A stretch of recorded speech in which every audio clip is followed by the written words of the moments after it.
शिनोळी ग्रामपंचायतीचा शिक्षक सन्मान सोहळा, शैक्षणिक गुणवत्ता वाढवण्याचा नवा पायंडा, शिक्षक समाजाचा कणा, सीमाकवी रवींद्र पाटील यांचे मनोगतातून गौरवोद्गार, विद्यामंदिर आणि राजर्षी शाहू विद्यालयातील शिक्षकांचा विशेष सत्कार. चंदगड तालुक्यातील शिनोळी बुद्रुक येथे शिक्षक दिनानिमित्त शिनोळी ग्रामपंचायतीतर्फे शिक्षक सन्मान सोहळ्याचं आयोजन करण्यात आलं.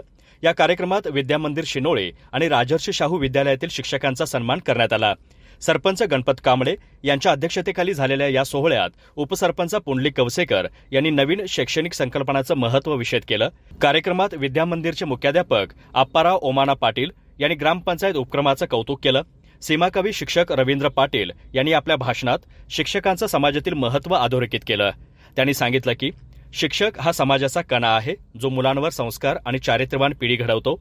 या सोहळ्यात विद्यामंदिर शाळेतील 8 शिक्षक, राजर्षी शाहू विद्यालयातील 6 शिक्षक तसेच निवृत्त शिक्षक आणि अंगणवाडी सेविका यांचा विशेष सत्कार करण्यात आला. कार्यक्रमात प्राध्यापक नामदेव बोकमुरकर, वसंत गवसेकर, मारुती बेळगावकर, NT भाटे तसेच नितीन पाटील यांनीही आपल्या मनोगतातून सन्मानित शिक्षकांचं कौतुक केलं.